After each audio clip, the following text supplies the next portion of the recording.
An extra special hello to everyone watching on FanDuel Sports Networks. I believe there are 16 of them. FanDuel took them over and made them their own, and they're not part of the family. And so we welcome you. This is where we talk and celebrate and figure out what's to come with this NFL season. Early on yesterday, I was a little bored.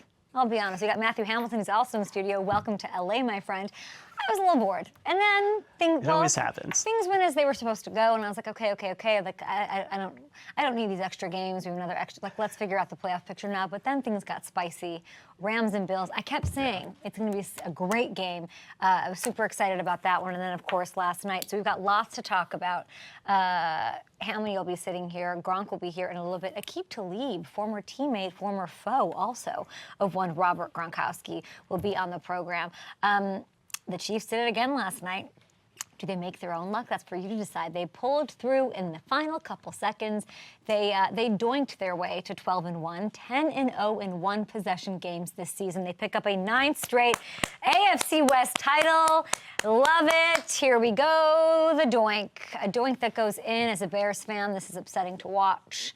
But let's hear from a guy who's getting no Coach of the Year love for some reason, but Andy Reid, Super Bowl champion many times over, on his message to his team after said game. Good job, man. Those T-shirts look good. Mm-hmm. We're going for more. We'll enjoy this one. We'll enjoy it, and we pick it up and we get ourselves back in.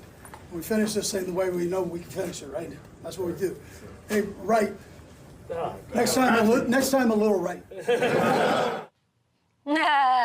Everybody's getting a cheeseburger. Everyone's excited. Chiefs fans, I got their temperature check against the Panthers. Then the Raiders happened. The Chiefs fan base, these one-possession games, I don't care. Nobody's betting against them. I think it's fine. I'm so curious to hear what a bunch of Super Bowl champions, 4 with Gronkowski, I think 2 with Talib, or 3? 2? One with Talib, but he knows what it's like. He's played with the Mannings. He's played with obviously Tom, who was hanging out with Gronk on the Fox side a little bit. Curious to hear what they have to say about this. Like, did anybody think that Doink wasn't going to go their way? I didn't. They win the division. That's nice, but we finish this thing the way we know we can finish it. That was the line. That's what we do. That is so cold-blooded and so badass. Welcome to my swearing FanDuel Sports Network. As vulnerable as the Chiefs looked at times last night, and they did the first half, of course, throughout the year against lower competition, they do deserve credit in finding ways to get it done. For instance, the Panthers can't do that. They keep taking it. They can't finish. This is a team that you know is going to finish, and it's because of this guy that you know that's going to happen. You can't repeat something 10 times in a row and say, well, they get lucky. The calls go their way. When the chips are down, it is Mahomes, little Kelce. Whole team comes up clutch. It doesn't matter how many times Patrick gets hit, and he's getting hit more than ever. What mistakes happen early in the game, they overcome it. And yes, and it's a mentality, that's a confidence thing. We'll keep talking about this. Sounds like week in, week out, the challengers in the AFC, they're there. Can they take it to them? We'll get to that. I mean, the Bills versus them would be really nice. But when it matters, they do it. And beyond the AFC West, this was a huge one for Kansas City. Why? Because it pushes their lead for the #1 seed in the AFC to 2 games over the Bills, just 4 to play. Buffalo hasn't been shy about how much they want home field advantage. Dion Dawkins saying they need it. I think that's fair. But Hamilton, KC's in control.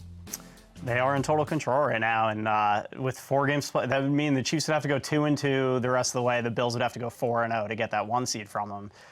It's hard to imagine that happening with the way the Chiefs just keep finding a way. It's a tough one for the Chargers. They still, like, if you can, the full screen there, they have a 2-game lead for a wild card spot. So I still like that. They got to figure out offense. I had this tweet yesterday with Lad McConkey, okay? I was feeling myself. If you guys could see the group chain that goes, it's 3 people to set the editorial for the day. It's hard to do. It's a puzzle to put together. What goes where, what's important. And it's unhinged. Like the fact that at some point, It's very some people are more emotional on that chain than others and prisoners of the moment as things are happening. I've called many people insufferable yesterday. Yeah. There's character assassinations left and right from me to other people in the world. But Ladd McConkey was like 99% of this offense for weeks and weeks going into this one. This whole game to me did come down to, is he going to play? And he didn't. In the first half especially, they could not get anything going. Quentin Johnson, they were not on track until really the second half. My point, Chiefs fans, who I love dearly, I'm the aunt to the two cutest little Chiefs fans in all the land. My point, it had nothing to do with you. As always, you have to insert yourself. And I played myself, though. I played myself. I said, if Ladd was in this game, what would be the score? Because I do think that it's a problem for the Chargers that he is so important, Dobbins as well. But he's so important to you got to find a way to get a rhythm and connect with these other guys if you want to make it into the dance. They did a little bit more down the stretch. I loved seeing that. And by the way, the Chiefs can thank the other LA team for their 2-game cushion at the top. Listen to this. The Rams take down the Bills, of course. Amazing game.